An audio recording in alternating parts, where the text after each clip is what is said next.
ఓ మంచి పెంతుకోస్తు సంఘం. ఆ సంఘం ఏంటి, ఆ సంఘం పేరేంటి, ఆ సేవకుని పేరేంటి, ఇలాంటివి తెలుసుకోవటానికి అస్సలు ప్రయత్నం చేయొద్దు. అవి మనకు అవసరం కూడా లేదు. కానీ ఒక సంభవం చెప్తాను. మంచి పెంతుకోస్తు సేవకుడు ఆయన. వారి తాత నాయనమ్మ గొప్ప సేవకులు, వాళ్ళ నాన్న అమ్మ మంచి సేవకులు. మనవరాలు పెళ్ళి, ఆ అమ్మాయి పెళ్ళి. ఆ దైవ సేవకుడు నన్ను ఆహ్వానిస్తే నాతో పాటు తెలుగు రాష్ట్రాల్లో ఉన్న గొప్ప సేవకులు అందరిని ఆహ్వానించారు. ఆ పాస్టర్ గారు ముందే ఫోన్ చేశారు, అయ్యా మనం సేవకులం కదా, ప్రతిదీ సిస్టమేటిక్గా జరిగిద్ది. 10:30కు పెళ్ళైతే ఎగ్జాక్ట్గా 10:25 కల్లా అందరూ స్టేజ్ దగ్గర ఉంటాం, అయ్యా మీరు రండి అన్నాడు. నేను దేవుని మహాకృపను బట్టి ఆ రోజు ఉదయం 10ంటికే వెళ్ళా. కొంతమంది పాస్టర్ గారులు ఉన్నారు, ఈ పాస్టర్ గారు కూడా ఉన్నాడు. పెళ్ళి కొడుకు అనుకున్నట్లుగానే మరి వాడికి ఏం తొందర వచ్చిందో ఏమో నాకు తెలియదు, కానీ 10:15కే వచ్చి కూర్చున్నాడు పెళ్లిపేటల మీద. విచిత్రం ఏంటంటే 11:30 పెళ్లి కూతురు రాలా, పెళ్లి కూతురు రాలా.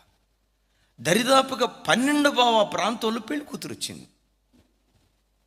వాళ్ళ నాయనమ్మ వాళ్ళ తాతయ్య చేయి పట్టుకొని తీసుకొని వస్తున్నారు. నేను దూరం నుంచి చూస్తున్నాను. పెంతుకోస్తు సంఘం అని చెప్పే కదా, వాళ్ళ నానమ్మ ఒంటి మీద చిన్న ఆభరణం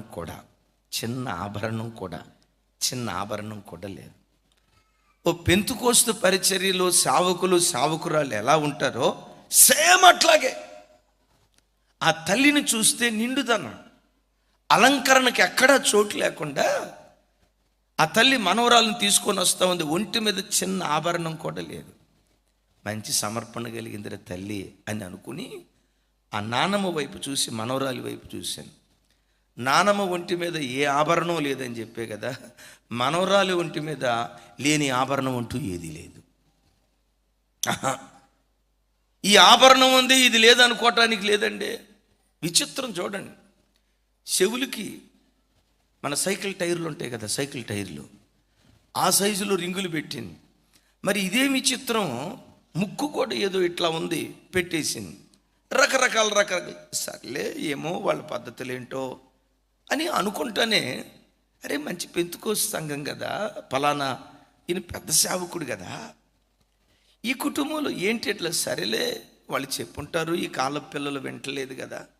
ఈ కాల పిల్లలు పదే అనే మాట ఏంటి, మమ్మీ నా జీవితం అన్నారు కదా, అందుకని వెంటనే చెప్పారు నా జీవితం నా ఇష్టం, ఏది మంచో ఏది చెడో నాకు తెలియదు అనుకో. నేనేమన్నా చిన్నపిల్లని అనుకుంటున్నావా? ఎవరన్నది ఈ మాట? 3వ తరగతి చదివే పిల్ల. నేనేమన్నా చిన్నపిల్లని అనుకుంటున్నావా? ఇది ఈ కాలపు బ్యాచ్. నానమ్మ తాతయ్య చెప్పుంటారు, సరేలే మనకెందుకులే అన్నట్లుగా.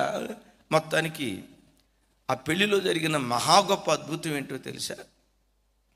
వాక్యం అనేదే లేకుండా ఒక 5-6 గ్రీటింగ్స్ ఇచ్చారు, పెళ్లి చేశారు, అయిపోయింది. ఏమిరా వాక్యం చెప్పలేదు, పెళ్ళి అయిపోయిన తర్వాత వాక్యం చెప్తారేమో అనుకున్నా. వాక్యం చెప్పలా, వాక్యం లేకుండా పెళ్ళి అయిపోయింది. పెళ్లి కార్యక్రమం అంతా అయిపోయిన తర్వాత ఆ పెద్ద ఆయన, ఆ తాతయ్య, వాళ్ళ తాతయ్య నా ప్రక్కొచ్చి కూర్చొని నా చేయి పట్టుకొని, బాబు నా బాధ నీకు చెప్పాలని ఉందయ్యా, ప్రార్థన చేయి. ఏంటి నాయనా, అమ్మని చూసావు కదా, ఒంటి మీద ఆభరణం లేదు. నేను ఇన్ని సంవత్సరాల సేవలో సంఘబిడ్డలకు చెప్పా, ఆభరణాలతో మందిరంలో పొరపాటును వివాహం చెయ్యను. ఆభరణాలు వేసుకున్న వాళ్ళకు నేను బల్ల కూడా ఇవ్వకుండా వాళ్ళు పంక్తిలో నుంచి ప్రక్కకు పంపించిన దాఖలాలు ఉన్నాయి. నా మనవరాలి పెళ్ళికి వచ్చేసరికి అన్ని ఆభరణాలు పెట్టాల్సి వచ్చిందయ్యా. నేను రాను అన్నా, ఇవే గనక పెడితే నేను వివాహానికి రాను అన్నా. కొడుకు గడ్డం పట్టుకొని, మా కోడలు కాళ్ళు పట్టుకొని, మామయ్య మీరు రాకపోతే మేమెట్లా తలెత్తుకోగలం? అవి పెట్టడం మాకు ఇష్టం లేదు, కానీ తప్పట్లేదు అయ్యా. అహం చంపుకొని వచ్చానయ్యా. సరే, ఇది ఒక ఎత్తు అయితే, ఆయన ఏడుస్తూ చెప్పిన ఇంకొక మాట ఏంటో తెలుసా? నేను సంఘాల్లో వివాహం చేసేటప్పుడు సంఘ బిడ్డలకు పదే పదే చెప్తా ఉండేవాడిని. ఏం చెప్తా ఉండేవాళ్ళయ్యా?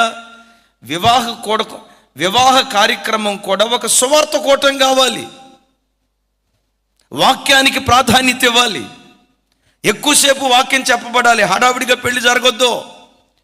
వాక్యం చెప్పేటప్పుడు 5 నిమిషాల్లో ముగించండి, 10 నిమిషాల్లో ముగించండి, పావు గంటలో ముగించండి అని పొరపాటున అనొద్దు. అన్నిటికంటే ప్రాముఖ్యమైనది వాక్యం. ఆ వాక్యం ధారాళంగా ప్రకటించనివ్వండి. వివాహ వేదికలు కూడా ఒక సువార్త కోటాలుగా మారాలి అని సంఘానికి పదే పదే చెప్తా ఉండేవాడిని అయ్యా. నా ఇంట్లో వివాహానికి వచ్చేసరికి ఒక్క 5 నిమిషాలు కూడా వాక్యం చెప్పకుండా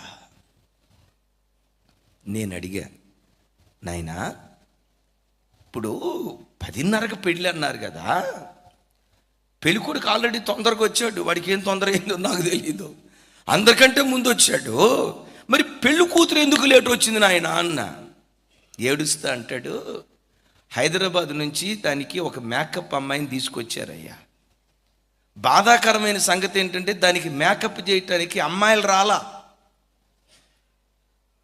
ఫిల్ ఇన్ ద బ్లాంక్స్. అబ్బాయిలు వచ్చారంట. మరి అదేం మాయిదారి రోగం అన్న, ఈ అబ్బాయిల చేత మేకప్ చేయించుకుందయ్యా. మేకప్ అంతా చేసిన తర్వాత నా మేకప్ ఎట్టుందా అని అద్దం దగ్గరికి వెళ్ళి చూసిందంట.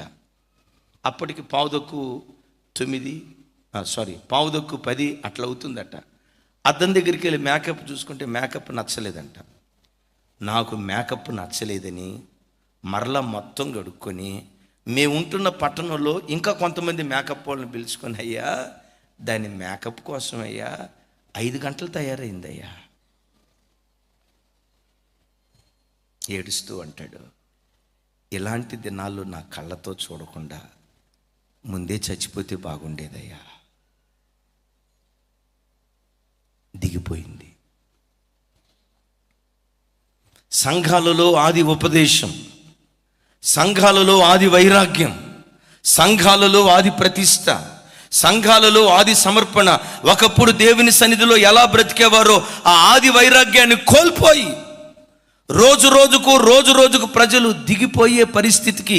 గమనించండి, లెబానోను అంటే తెల్లనిది, పరిశుద్ధమైనది. లెబానోను పరిశుద్ధతకు గుర్తు. మృత సముద్రం సొదొమ గొమొర ఉన్న ప్రాంతం పాపానికి గుర్తు. పరిశుద్ధతలో పుట్టిన ప్రజలు రాను రాను పాపంలో కలిసిపోతున్నారు. అన్నయ్య, మరేం చేద్దాం?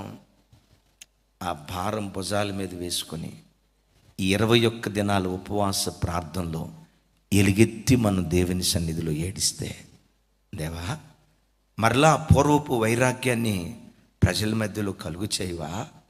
మరలా పూర్వపు ఉజ్జీవాన్ని మా కళ్ళ ముందు చూపించవా? ఆది అపోస్తల కాలంలో సేవకులు ఎలా సేవ చేశారో ఈ కాలంలో మా సేవకులు, మాకిచ్చిన సంఘం, మాకిచ్చిన దైవ సేవకులు, నేటి కాలంలో ఉన్న సేవకులు అలా వాడబడేటట్లుగా కృప చూపించవని ఉపవాస ప్రార్థన భారాన్ని సంఘ భుజాల మీద వేసుకొని దేవుని సన్నిధిలో ఏడుస్తూ ఉంటే నీ పాదముద్ర సంఘాలలో ఉన్న దిగజారుడుతనాన్ని నిలుపుదల చేయగలుగుతుంది.